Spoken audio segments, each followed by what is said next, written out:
శ్రీమాత్రే నమః శ్రీ గురుభ్యో నమః. తదుపరి కన్యారాశి.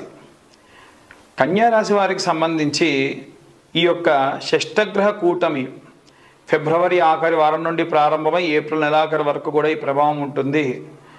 ఎట్టి పరిస్థితుల్లో మీ యొక్క జాతకాన్ని చూయించుకొని తీసుకోవాల్సిన రెమెడీస్ తీసుకోండి. ఆరోగ్య సమస్యలు చిన్న పెద్ద తేడా లేకుండా ఆరోగ్య సమస్యలు వచ్చేటువంటి అవకాశం అందరికీ ఉంది.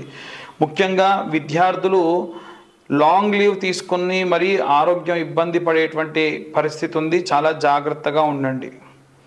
అంటే ఇప్పుడు ఇది చెప్పగానే తర్వాత బాగా ఉంటే మా పిల్లవాడికి బాగానే ఉందండి మీరేంటి అలా చెప్పారు అని అడిగిన వాళ్ళు కూడా ఉన్నారు. నేను చెప్పేటువంటిది గోచార రీత్యా ఉన్నటువంటి విషయం మాత్రమే. ఒకవేళ మీ పిల్లల యొక్క జాతకం తెలుసుకోవాలి అంటే డీటెయిల్గా డేట్ ఆఫ్ బర్త్ టైం పంపించండి. మీ జాతకం అంతా డీటెయిల్గా మీతోనే డిస్కస్ చేయడం జరుగుతుంది. ఎవరైతే ఉద్యోగం చేస్తూ ఉన్నారో వారు ఎట్టి పరిస్థితుల్లో కూడా ఉద్యోగాన్ని మానాలి, ఇంకో చోటికి వెళ్ళాలి, నేను ఎక్కడికి వెళ్ళినా బ్రతికేస్తా అన్న ధోరణి మానుకోండి. ఉన్నటువంటి కాలం చాలా గడ్డు కాలం. పొర్రపాటున మీరు కానీ మానేస్తే చాలా నెలలు ఖాళీగా ఉండాల్సి ఉంటుంది. ఎవరైతే వ్యాపారాన్ని మూసివేయాలనుకుంటూ ఉన్నారో మీకు ఒక అవకాశం వస్తుంది. అవకాశాన్ని సద్వినియోగం చేసుకోండి. వ్యాపారం అంతకు ముందు కంటే బాగానే ఉంటుంది, కానీ అద్భుతాలు మాత్రం ఎక్స్పెక్ట్ చేయకండి. ఎప్పుడు అద్భుతాలు రాత్రికి రాత్రి జరగవు.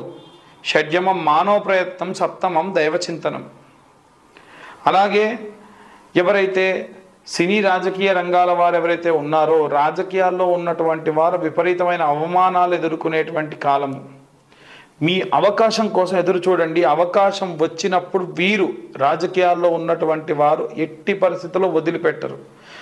సాధారణంగానే ముఖం మీదే చెప్పేటువంటి ధోరణి కలవారు ఇంకా పర్ఫెక్ట్గా ముఖం మీదే చెప్పేస్తారనమాట.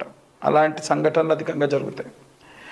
ఇంకా ప్రత్యేకంగా సినీ రాజకీయ రంగాల వారికి సంబంధించిన విషయాలు దాటేస్తే కోర్టు వ్యవహారాల్లో ఇబ్బంది పడుతున్న వాళ్ళు ఎవరైతే ఉంటారో, అలాగే చేతి వృత్తులు కుల వృత్తులు చేసుకునే వాళ్ళు మీ కులదేవతారాధన చేయడం చాలా చాలా ఉత్తమం. అలాగే ఎవరైతే మిమ్మల్ని ఈ పరిస్థితికి తీసుకొచ్చారో వారిని గుర్తుంచుకొని వారికి సమాధానం చెప్పేటువంటి కాలం ముందుంది. కాస్త ఓపిక పట్టండి. ఇంకా ప్రత్యేకంగా ఈ రాశి వారికి సంబంధించి కాకుండా అన్ని వర్గాల వారు ఎలాంటి రెమెడీస్ తీసుకోవాలి, ఎలాంటి మంత్రపఠనం చేయాలి, అసలు షష్టగ్రహ కూటమి అంటే ఏంటి, ఏ ఏ గ్రహాలు దాంట్లో కలిసి ఉంటాయి, దానివల్ల ఎలాంటి ఇబ్బందులు ఉంటాయి, మనం ఎలాంటి రెమెడీస్ తీసుకోవాలి, ఎలాంటి మంత్రపఠనం చేయాలి అనేటువంటి విషయాన్ని ఇప్పుడు మనం తెలుసుకుందాం. 2025 మార్చి 29వ తారీఖున షష్టగ్రహ కూటమి వస్తుంది. మనం ఇప్పుడు మాట్లాడుకునేది షష్టగ్రహ కూటమి. అది కూడా అమావాస్యయుక్త షష్టగ్రహ కూటమి. ఈ షష్టగ్రహ కూటమిలో ఏ గ్రహాలు ఎవరింట్లో ఉంటున్నాయి, ఎవరిల్లు ఏంటి అంటే మనకున్నటువంటి 12 ఉంటాయండి. మొత్తం 12 రాశులు ఉంటాయి కదా. ఒక్కొక్క రాశి ఒక్కొక్క గ్రహానికి ఒక్కొక్క రాశికి అధిపతి ఉంటాడు. అలా ఉన్నటువంటి రాశ్యాధిపతులు మేషము, వృషభము, మిథునము ఎవరి రాశికి సంబంధించి ఉంటారు. వీరందరూ కూడా నేను చెప్పేటువంటి గ్రహాలు ఎవరెవరంటే సూర్యుడు, చంద్రుడు, శని, రాహువు, శుక్రుడు, బుధుడు, ఈ 6 గ్రహాలు కూడా మనకి మీనరాశిలో షష్టగ్రహ కూటమి జరగబోతుంది. ఎవరింట్లో అయితే ఉంటున్నారో అంటే ఇప్పుడు మీనరాశి వాళ్ళకి సంబంధించి అది ఇల్లు అనుకోండి. ఆ ఇంట్లో అందులో ఆయనకు అనుకూలంగా ఉన్న వాళ్ళు, అనుకూలంగా లేని వాళ్ళు వచ్చి పెద్ద గొడవ పెట్టేసుకున్నారనుకోండి. ఏమవుతుంది, వచ్చిన వాళ్ళందరికీ కూడా ఇక్కడ పెద్ద గొడవ అవుతుంది అని అనుకుంటారు. అలా ఈ రాశి వాళ్ళందరికీ అన్ని రాశుల వాళ్ళకి ప్రభావం ఉంటుంది దీనివల్ల. ఎందుకు అన్నట్టు ఒక పెద్ద బిల్డింగ్ ఉందండి, ఆ బిల్డింగ్ కూలిపోయింది అనుకోండి. ఆ బిల్డింగ్లో ఉన్న వాళ్ళకి ఇబ్బందా? ఆ బిల్డింగ్ కూలిపోయిన తర్వాతకి వాటి యొక్క ముక్కలు వెళ్ళి ఎవరి ఇంటి మీద పడినా వారికి కూడా ఇబ్బందే కదా. అలా ఈ షష్టగ్రహ కూటం వల్ల ఉన్నటువంటి అన్ని రాశుల్లో ఉన్న వారికి కూడా ఇబ్బందులు ఉన్నాయి. ప్రత్యేకంగా మటుకు నేను చెప్పిన ఈ గ్రహాలకి ఇబ్బంది ఉంటుంది. వీరిలో ముఖ్యంగా విద్యార్థి దశలో ఉన్నటువంటి వారు, గృహిణులు, అలాగే వ్యాపారస్తులు, ఉద్యోగస్తులు, ఇనుము వస్తువులతోని చేతి పనులు చేసేటువంటి వాళ్ళు, అలాగే ఎవరైనా సరే కుల వృత్తులు చేసేటువంటి వాళ్ళు, అంటే బట్టలు నేసే వాళ్ళు కానివ్వండి, పొలం పనులకు వెళ్ళే వాళ్ళు కానివ్వండి, చెప్పులు కుట్టే వాళ్ళు కానివ్వండి, నేను చెప్పినటువంటి కుల వృత్తులు ఎవరు వాళ్ళ కుల వృత్తులు చేస్తే, ఆఖరికి గేదె పాలు తీసేటువంటి మా యొక్క యాదవ అన్నలు కూడా వాళ్ళందరితో సహా ప్రతి ఒక్కళ్ళకి కూడా ఇబ్బందులు ఉంటాయి. అలాగే కుల వృత్తులతో పాటుగా ఎవరైతే ఉద్యోగ సమస్యలకై ఎదురు చూస్తున్నారో, అంటే ఉద్యోగం వచ్చిన వాళ్ళు కాకుండా ఉద్యోగం రావాలని ఎదురు చూస్తున్నటువంటి వాళ్ళు, అలాగే విదేశాలకు ప్రయాణం అవ్వాలనుకుంటున్నటువంటి వాళ్ళు, వీరందరూ కూడా అన్ని వర్గాల వాళ్ళు, సినీ రాజకీయ రంగాల వారు, అలాగే మనకు కోర్టు గొడవలు వ్యవహారాల్లో ఉన్నటువంటి వాళ్ళు, వీళ్ళందరూ కూడా చాలా చాలా జాగ్రత్తగా ఉండాలి. ఇప్పటికే మనకి హెచ్ఎంపివి అనేది ఒక వైరస్ వచ్చేసింది. కరోనా అంత ప్రమాదకరమైనటువంటి సమయం అయితే కాకపోయినప్పటికీ చిన్న చిన్న ఇబ్బందులు, అనవసరమైన ఖర్చులు అన్ని వర్గాల వారికి ఉంటాయి. విద్యార్థి దశలో ఉన్నవారు ప్రప్రథమంగా ఎన్నడూ చెప్పనటువంటిది ఈసారి విద్యార్థులకు నేను చెప్పేటువంటి మంత్రం అండి. అది గురుగ్రహానికి సంబంధించినటువంటి మంత్రము కాబట్టి ఖచ్చితంగా, ఎందుకంటే మీనరాశికి రాశ్యాధిపతి గురువు ఉద్యోగం కోసం ఎదురు చూస్తున్న వాళ్ళకి, ఉద్యోగస్తులకి, అలాగే విద్యార్థులకి ఖచ్చితంగా సపోర్ట్ చేసేటువంటి వాడు. ఆయనకు బాగా వీక్ ఉంటాడు కాబట్టి ఆయన మంత్ర జపం చేస్తే మీకు చాలా శక్తినిస్తుంది. ఇంతకీ ఏమిటా మంత్రం అంటే, గురువరిష్టేతు సంప్రాప్తే గురు పూజాంచకారయేత్ గురు ధ్యానం ప్రవక్ష్యామి పుత్రపీడోపశాంతయే. ఇలాంటి మంత్రాన్ని ఉద్యోగస్తులు, అలాగే ఉద్యోగం కోసం ఎదురు చూస్తున్నటువంటి వాళ్ళు, విద్యార్థులు ఖచ్చితంగా ఈ మంత్రాన్ని చదవండి. లేదా ఇంకొక మంత్రం చెప్తాను. దేవనాంచ ఋషీనాంచ గురుం కాంచన సన్నిభం బుద్ధిమంతం త్రిలోకేశం తం నమామి బృహస్పతిం. రోజు 11 సార్లు నాన్న విద్యార్థులందరూ కూడా. అలాగే మేధా దక్షిణామూర్తయే నమః. ముఖ్యంగా విద్యార్థులు మేధా దక్షిణామూర్తయే నమః, ఓం మేధా దక్షిణామూర్తయే నమః అని చాంటింగ్ చేయండి బాగా. ఇక ఇంట్లో ఉండేటువంటి స్త్రీలు ఎవరైతే ఉంటారో వారు ఇనుప వస్తువులతోని, అగ్నితోని చాలా జాగ్రత్తగా ఉండండి.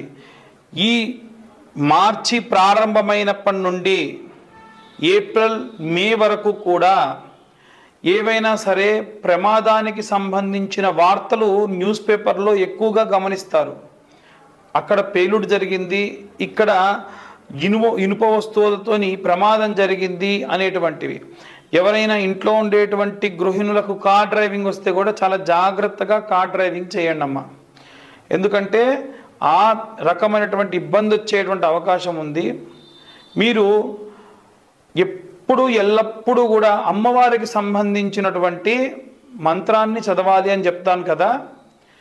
మీరు ఈసారి మాత్రము లక్ష్మీనారసింహస్వామికి సంబంధించిన మంత్రం చదవండి. ఆడవాళ్ళు, ముఖ్యంగా ఇంట్లో ఉన్న గృహిణులు. ఏంటా మంత్రం అంటే, బహిష్టైన సమయంలో చేయకూడదు. ఉద్యోగానికి వెళ్ళే స్త్రీలు కానీ, ఇంట్లో ఉండే గృహిణులు కానీ ఈ మంత్రం చదవండి. ఏమిటంటే, ఓం వజ్రధంష్టాయ విద్మహే తీష్టతంకృష్టాయ ధీమహి తన్నో నారసింహ ప్రచోదయాత్ అనే ఈ మంత్రాన్ని చదవండి. దీనివల్ల లక్ష్మీనారసింహస్వామి యొక్క సంపూర్ణ కృప కలుగుతుంది. అలాగే ఎవరైతే ఉద్యోగం కోసం చూస్తున్న వాళ్ళు, ఉద్యోగంలో చేరిన వాళ్ళు ఎవరైతే ఉంటారో మీరు చెప్పినటువంటి బృహస్పతి మంత్రమే చదవండి. దేవనాంచ ఋషీనాంచ గురుంకాంచన సన్నిభం బుద్ధిమంతం త్రిలోకేశం తం నమామి బృహస్పతిం. మళ్ళొకసారి చెప్తున్నాను. దేవనాంచ ఋషీనాంచ గురుంకాంచన సన్నిభం బుద్ధిమంతం త్రిలోకేశం తం నమామి బృహస్పతిం అనేటువంటి మంత్రాన్ని చదవండి. దీనివల్ల మీకు విపరీతమైనటువంటి శక్తి లభిస్తుంది. ఉద్యోగంలో మంచి పురోగతులు లభిస్తాయి.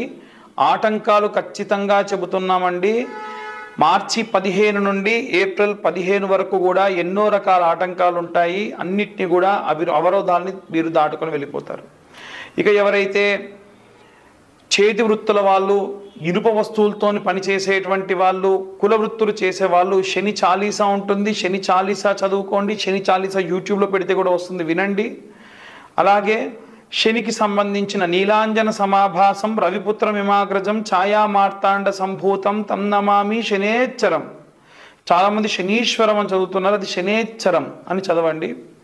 దీనివల్ల కూడా మీ యొక్క కుల వృత్తులకు ఎటువంటి ఆటంకం రాకుండా శని అడ్డుగా నిలబడతాడు. శని కర్మఫలదాత, మీరు చేసే ప్రతి మంచి పనికి కూడా కాపాడతాడు. ఇంకా ఎవరైతే విదేశాలకు వెళ్ళాలనుకుంటూ ఉన్నారో, దూర ప్రయాణాలు చేసే వాళ్లకు కావాల్సిన రక్ష ఎవరంటే కులదేవత రక్ష. కాబట్టి మీ ఇంట్లో ఉప్పలం ఉంది, ఎల్లం ఉంది, లేదా మీ ఇష్టదేవత ఉంది, వారి దేవాలయానికి వెళ్ళి, వారి దేవాలయం గురువారం నాడు వెళ్ళాలి, మంగళవారం నాడు వెళ్ళాలనుకోండి, వెళ్తూనే ఉండండి. అలాగే ఎవరైతే కోర్టు వ్యవహారాల్లో చిక్కుకొని ఇబ్బంది పడి ఉన్నారో వాళ్ళందరూ కూడా ఓం క్లీంకార్యై నమః, ఓం క్లీంకార్యై నమః అన్న మంత్రాన్ని చదవండి. క్యాబేజీ వేరు ఉంటుందండి. క్యాబేజీ వేరుని మీరు పాలలో నానబెట్టి కోర్టుకు వెళ్ళేటప్పుడు నోట్లో పెట్టుకొని వెళ్ళండి. ఖచ్చితంగా ఆ యొక్క పని దిగ్విజయవంతం అవుతుంది. ఎవరైతే సినీ రాజకీయ రంగాల వారు ఉన్నారో వారు ఈ మంత్రాన్ని చదవడం చాలా మంచిది. ఓం క్లీం కృష్ణాయ వాసుదేవాయ హరయే పరమాత్మనే ప్రణతక్లేశనాశాయ గోవిందాయ నమో నమః. ఈ మంత్రం చదివి మంచి రిజల్ట్ వచ్చిందని చెప్పిన వాళ్ళు కూడా చాలామంది ఉన్నారు. చాలామంది జాతకం గురించి కూడా మాకు కాల్స్ చేస్తూ ఉన్నారు. మీ పర్సనల్ జాతకం గురించి తెలుసుకోవాలి అంటే, మీకు 60 పేజీల్లో మీ జాతకం అంతా కూడా మీకు రావాలి అంటే మీరు కింద ఉన్నటువంటి నెంబర్కి కాల్ చేయండి. మీ date of birth, time of birth, place of birth మీరు మాకు పంపించండి. డీటెయిల్గా మీ జాతకం అంతా కూడా 60 పేజీల్లో మీకు పంపించడం జరుగుతుంది. 2025 సంవత్సరంలో ఈ సంవత్సరం ఎంత ఉందో అంతే, అంటే 2025 రూపాయలు మేము ఛార్జ్ చేయడం జరుగుతుంది. 3 గంటల పాటు మాకు క్యాలిక్యులేషన్కి టైం పడుతుంది. మీకు ఇచ్చిన తర్వాత కూడా మీతో 40 to 50 మినిట్స్ మాట్లాడడం జరుగుతుంది. కాబట్టి మీకు ఒకవేళ మీ పర్సనల్ జాతకం తెలుసుకోవాలి, గతంలో ఏం జరిగింది, ముందేం జరగబోతుంది, ఎలాంటి రెమెడీస్ కావాలి అనేటప్పుడు మా నెంబర్కి కాల్ చేసి మీరు అన్ని విషయాలు కూడా తెలుసుకోవచ్చు.